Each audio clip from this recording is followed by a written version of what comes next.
June 2015, a few months after the start of the war against the jihadist group ISIS. Hawija, a town in northern Iraq, is in the hands of the jihadists. Overnight, an airstrike by the global coalition against ISIS has destroyed a manufacturing workshop for booby-trapped vehicles. Local residents are looking for their loved ones in the rubble. 5 years on, 2 of them remember that moment. I got injured during the raid on the industrial zone. My leg got fractured and distorted. I had to have several surgeries. There were more than 100 injured people under the debris. We managed to get some of them out, but not everybody. All this was caused by the airstrike. The coalition's missiles triggered a chain reaction when they hit tens of tons of explosives stored at the workshop. Between 70 and 170 civilians were killed, hundreds were injured, 500 houses were flattened. A tremor could be felt within a radius of 80 kilometers. Witnesses report that the jihadists took away their own casualties, the number of which is unknown, and that the fighters prevented residents from coming to look for their dead until the next morning. Some people allegedly tried to leave the town to reach nearby hospitals, but got killed by landmines laid around Hawija to prevent them from getting away. Alaa and his family used to live 1 kilometer away from where the explosion happened. 3 years ago, they were granted asylum by the Netherlands.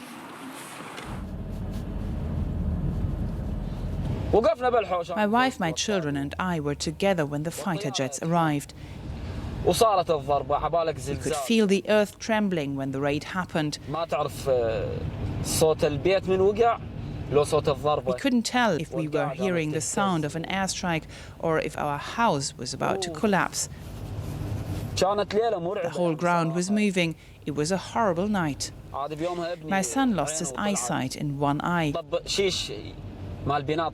Something hit that eye during the strike. He can only see with one eye now. Alaa says his son can hardly remember that moment or when they were fleeing to Europe. Alaa's wife, who didn't want to be filmed, was injured in her back during the explosion.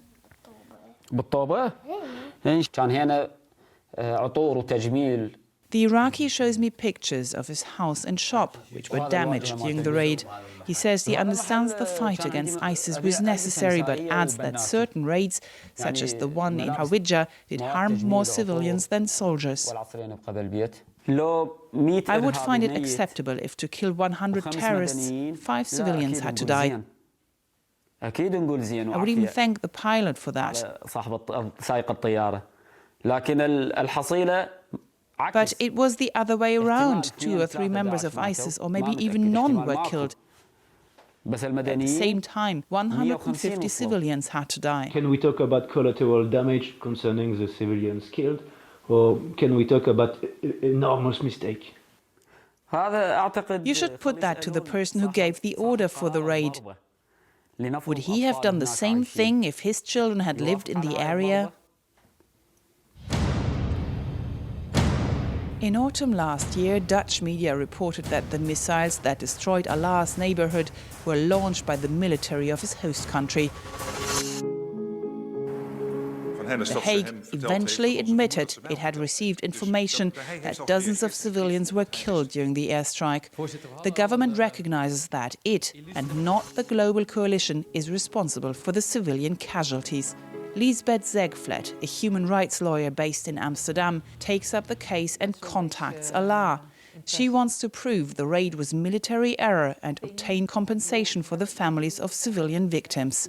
We'll submit the case now pretty soon, that we're not going to wait for all the people to report themselves and asking for their first response.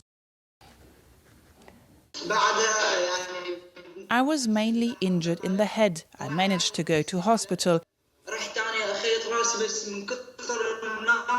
But there were so many patients that they could only put in the stitches the following morning. This young man is calling from the city of Kirkuk in northern Iraq. Alaa is only one of many plaintiffs. About 60 other people have been telling their stories to the human rights lawyer. Liesbeth Zegvlet is gathering proof that these people suffered injuries and lost family members and goods in the airstrike. So we speak to people that in a way have been affected and injured, but can still tell the story or the family story. But I'm afraid that there's so many people that will never be able to tell the story, that, you know, with this impact, who were just blown away, blown apart. And that was the end of it, and we'll never hear from them again. So the coalition is a fiction, it's a legal fiction. There's a cooperation in practice, but then when it comes down to responsibility, it comes down to individual countries. Ability to recruit and finance. The raid on Hawija was just one of 35,000 airstrikes carried out by the coalition. The alliance, bringing together 74 countries, admits to have killed about 1,300 civilians in Iraq and Syria since 2014. But London-based NGO Air Wars, which tracks the international war against ISIS, estimates the collateral damage of these bombardments could be 10 times as high. 1 inch of territory.